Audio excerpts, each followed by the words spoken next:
Nous y voilà, Notre-Dame d'Amiens, phare de la culture du monde, et l'UNESCO ne s'y est pas trompé, qui en 1981 en a fait un élément du patrimoine mondial de l'humanité au titre de son architecture et de son mobilier, et en 1998 à nouveau pour les chemins de Compostelle dont Notre-Dame est un des éléments les plus représentatifs.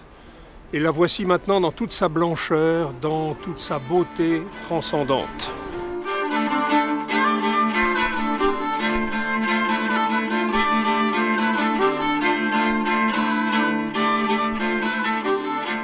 Le projet vient du fait que l'ancienne cathédrale était détruite par un incendie. Ça, c'est la première raison. Et on se retrouve dans les années 1220, début des années 1220, dans un contexte politique assez particulier, puisqu'Amiens est commune, c'est-à-dire ville libre, où le pouvoir communal est en assez belle entente avec le pouvoir épiscopal.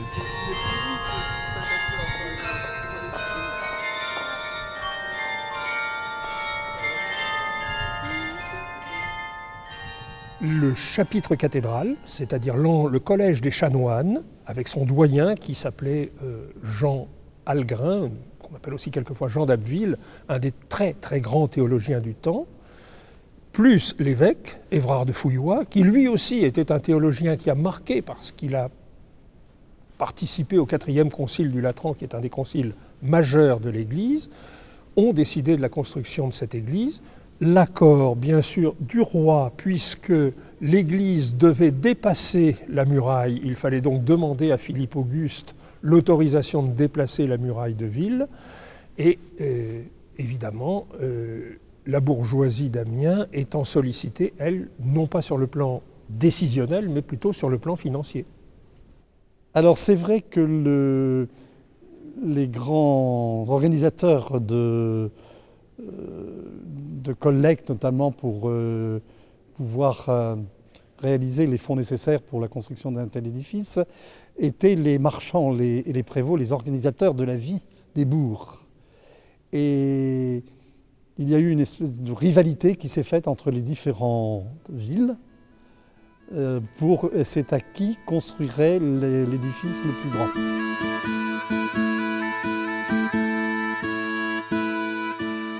Pour construire cet édifice gigantesque, il fallait que la ville d'Amiens soit particulièrement solide sur le plan financier grâce à son industrie, on peut même dire déjà une industrie, une pré-industrie, du drap et surtout le commerce de la teinture bleue, l'or bleu d'Amiens, ce qu'on appelle en Picard la oued.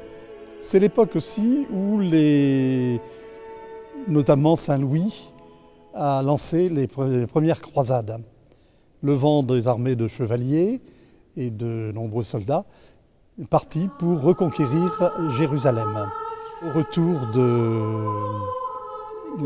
cette reconquête, en remerciement, les chrétiens ont été invités à donner beaucoup de temps et de compétences pour édifier des édifices religieux, des églises, même des cathédrales, pour honorer Dieu et la Vierge Marie.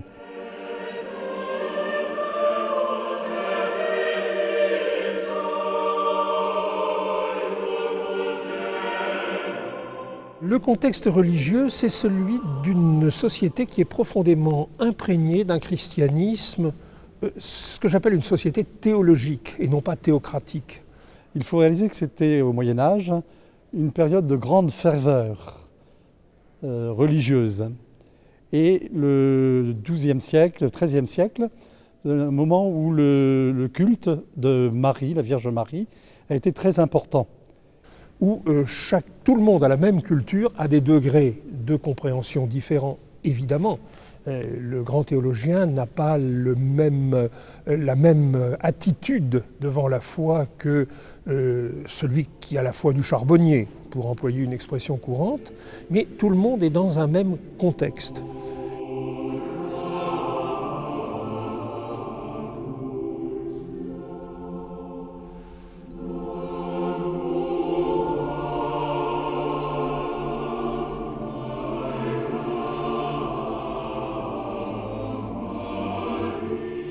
Nous sommes dans une église qui est absolument gigantesque, baignée de lumière. Alors ça c'est important parce que c'est, pour le chrétien médiéval, c'est la métaphore du paradis construit sur la terre. Et le paradis est un lieu de lumière. Donc il faut de la lumière, il faut de l'espace, il faut des couleurs, il faut la beauté.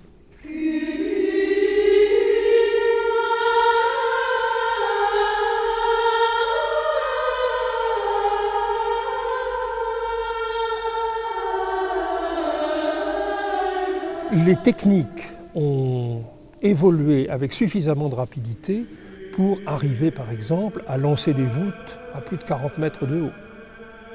Et ça, c'est une chose particulièrement importante.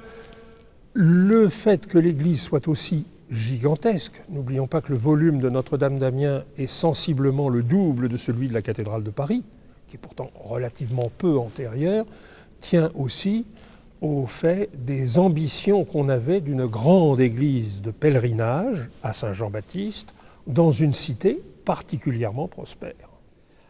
Alors, chaque architecte mettait tout son génie au service d'un bâtiment, d'un édifice qu'il voulait de plus en plus grandiose et, si possible, bien sûr, dépasser ce qui avait été fait par ailleurs.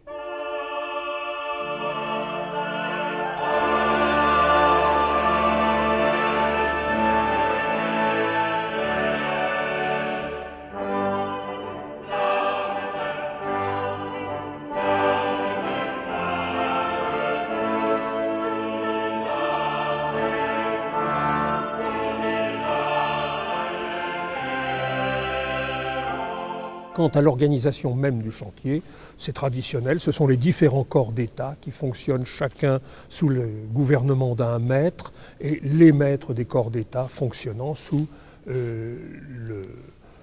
la responsabilité du maître d'œuvre, celui qu'on appellerait aujourd'hui l'architecte. Et nous en avons eu 3 au cours de la construction, c'est-à-dire que ça a été très rapide puisque on a eu Robert de Luzarches, bien sûr, qui est très probablement l'auteur du plan général de l'édifice, à la suite duquel Thomas de Cormont a construit un certain nombre de choses et a laissé le chantier à Renaud de Cormont, son propre fils, qui a porté l'édifice au point où nous le connaissons aujourd'hui. En ce qui concerne l'ensemble du chantier, il y a peu de différence avec les autres chantiers de cathédrale, sinon peut-être une certaine rapidité.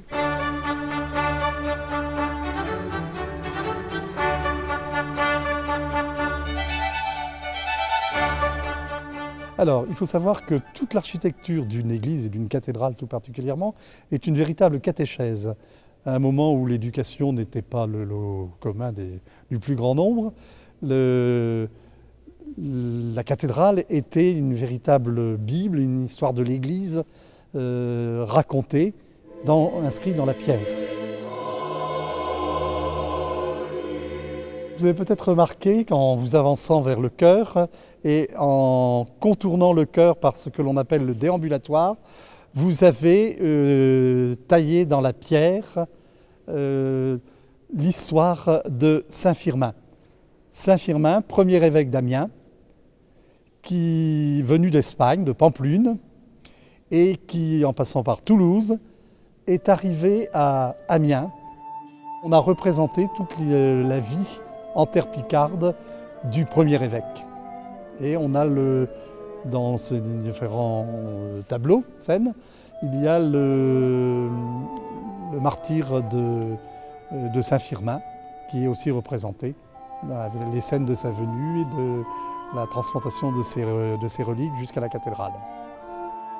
Au XIIIe siècle, une croisade a été levée et les croisés picards ont découvert à Constantinople la relique du chef de la tête, du crâne de Saint Jean-Baptiste. Et ils l'ont ramené à Amiens. C'était très fréquent à l'époque, les églises où les cathédrales étaient construites pour conserver les reliques soit de saints locaux, soit de de saints plus lointains. Jean-Baptiste est le dernier prophète, si vous voulez, avant Jésus. Et c'était un insigne honneur de pouvoir le ramener ainsi et d'inviter les chrétiens proches ou plus lointains de la ville d'Amiens de venir en pèlerinage honorer la relique du chef de Saint-Jean-Baptiste.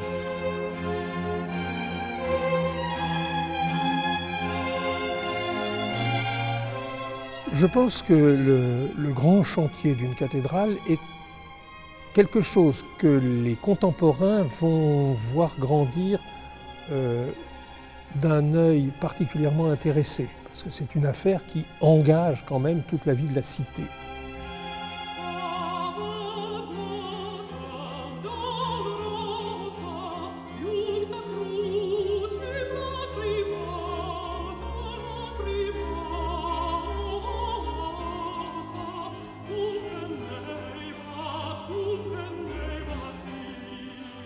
Le tourisme aujourd'hui, dans une ville d'art et d'histoire comme Amiens, c'est d'abord un tourisme qui s'appuie sur un paysage et un paysage patrimonial. Donc une cathédrale, au sein d'un paysage comme celui-là, c'est d'abord un tourisme culturel dont il est question. Ce tourisme culturel est celui qui s'appuie sur l'histoire de ce territoire et la façon dont les pouvoirs en place, et le pouvoir épiscopal à Amiens est important, va avoir façonné un trésor qui aujourd'hui est convoité par les publics et parmi lesquels il y a des touristes.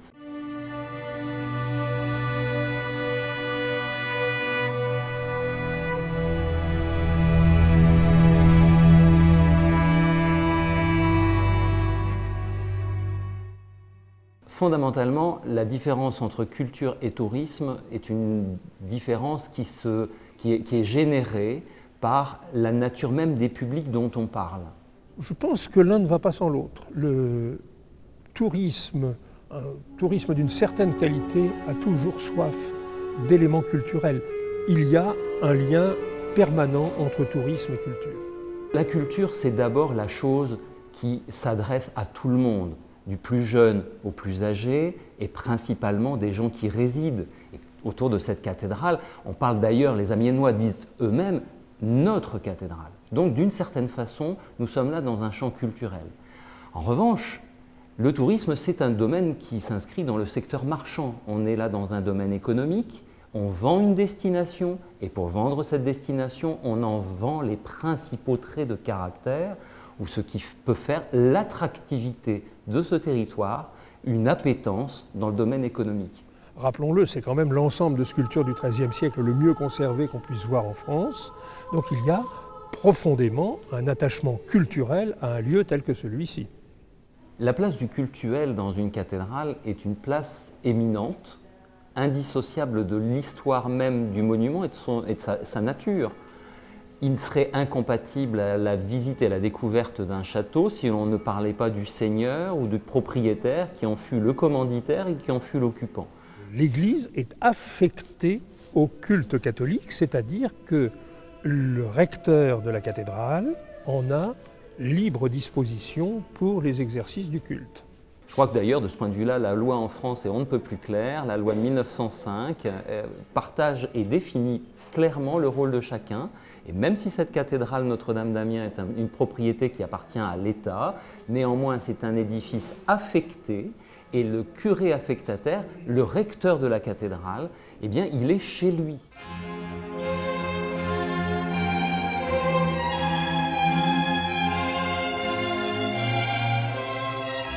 Cet édifice est le signe de la capacité de l'homme à s'ouvrir au réussi, au beau, à la grandeur, à la vie. Bien sûr, comme croyant et comme prêtre, j'ai bien le souci que chacun puisse découvrir que l'épanouissement plénier de l'homme, c'est cette reconnaissance de Dieu.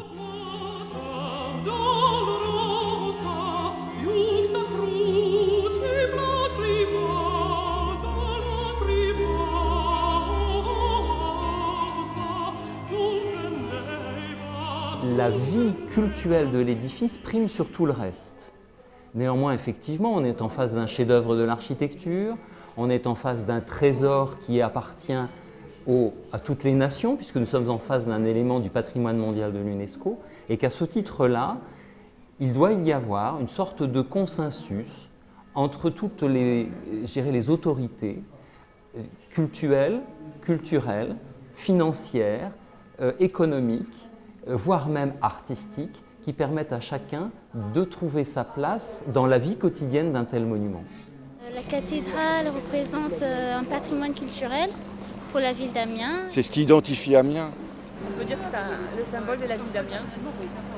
C'est un document historique. Ça représente un lieu sacré, un lieu saint. Je pense que c'est les deux à la fois. Toute ma jeunesse, mon passé, j'y ai fait ma communion solennelle il y a quelques années. Quand on est athée, le symbole religion, on s'en fout un petit peu, quoi. Quand ces belles dames commencent à prendre de l'âge, les visites à l'Institut de beauté doivent se rapprocher. Et nous en sommes là, bien sûr. Tout à l'heure, on parlait de partenariat financier. De 1994 à 1999, tous les partenaires, régions, États, départements et villes s'unissent pour restaurer cette façade occidentale. Il n'y a pas eu de développement. Les rénovations, c'est la restauration, c'est-à-dire nous sommes revenus à tout ce qui avait pu, avec le temps, être abîmé ou transformé. Le 19e siècle n'hésitait pas à refaire quelque chose dans l'esprit qu'il pensait être celui des bâtisseurs. Aujourd'hui, tout le travail avec la DRAC, c'est de la Direction régionale des affaires culturelles, c'est de veiller à entretenir, à restaurer, mais à ne pas inventer. On travaille beaucoup mieux maintenant qu'on a travaillé dans d'autres périodes des restaurations de ces édifices. Il faut en être parfaitement conscient. C'est quelque chose dont elle avait vraiment besoin et c'est pas mal. Malheureusement, il y a le coût qui est là. C'est très bien, mais je crains que ce ne soit un cercle sans fin. Au fur et à mesure que c'est nettoyé, voilà. ça se ressalit et voilà. Mais au fond, ça me faut paraît bien l'entretenir. indispensable. Voilà. Et durant cette restauration, que ne découvre-t-on pas? On découvre de la couleur. La couleur qui ressurgit lorsque l'on décolle les croûtes noires qui enveloppent les sculptures des portails de cette façade occidentale sont une vraie révélation pour l'ensemble de la communauté scientifique. Révélation parce qu'on sait que les façades de certains édifices religieux étaient peints au Moyen-Âge, mais que l'on n'avait jamais eu la moindre preuve de vestiges de polychromie sur des portails de cathédrales et d'une cathédrale de cette ampleur. La polychromie, c'est une remise en valeur d'une donnée qui a quelque peu disparu.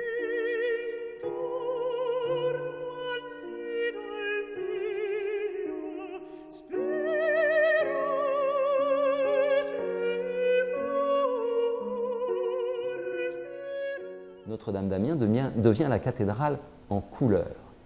Et cette portée rejoint la définition de symbole qu'est cette cathédrale, à la fois pour les Amiénois, mais aussi devient une sorte d'objet d'attractivité nouvelle pour un édifice qui acquiert une personnalité propre, qui peut devenir une sorte d'icône marketing et pourquoi pas nouveau regain d'intérêt pour une commercialisation marchande dans le champ du développement touristique. C'est vraiment très joli, c'est harmonieux, c'est sympa. Elle donne, là encore, toute sa magnificence au monument, quoi. Le fait qu'elle se mette en valeur avec la colorisation, ça c'est un atout pour notre patrimoine. En ce qui concerne l'environnement urbanistique de l'édifice, il évolue, il a évolué, il évoluera. Il évolue au gré des destructions par fait de guerre, il évolue au gré des volontés politiques des aménageurs. Pour moi, il n'y a pas une ville et une cathédrale. Simplement, il faut se souvenir qu'au XIIIe siècle, lors de la construction, cet édifice était complètement enserré dans le tissu urbain. Les constructions montaient quasiment à l'assaut du monument. C'est un tout. La cathédrale est dans la ville. Et s'il n'y avait pas de ville autour de cette cathédrale, ce ne serait pas une cathédrale. Donc, nous sommes bel et bien sur un assemblage qui fait qu'il y a fusion naturelle de l'un et de l'autre. Elle est enserrée autour d'immeubles. Renseignement pris, auparavant, la cathédrale était quand même au milieu de la ville. Elle n'était pas en haut d'un piédestal et au fond, il est bien qu'elle soit de nouveau parmi les habitations. Oui, ça ne me choque pas. C'est comme une machine infernale. Quand on y met le doigt, on finit par y passer tout entier. On a toujours quelque chose à découvrir. Personnellement, je pense découvrir quelque chose à chaque fois que je viens. Ça, évidemment, ça tourne au détail. Mais ça devient un attachement profond. J'essaie de ne pas sombrer dans la monomanie.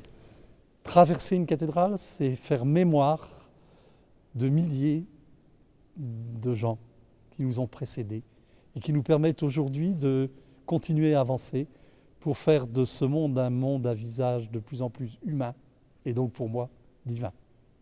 Moi je citerai une phrase d'Auguste Rodin qui pour moi est vraiment l'image même de cette cathédrale. Cette cathédrale est une femme et c'est la plus belle d'entre elles. Elle est absolument sublime. Je n'ai malheureusement pas la citation par cœur, mais je pense qu'elle est d'une élégance extrême, comme le dit si bien Rodin.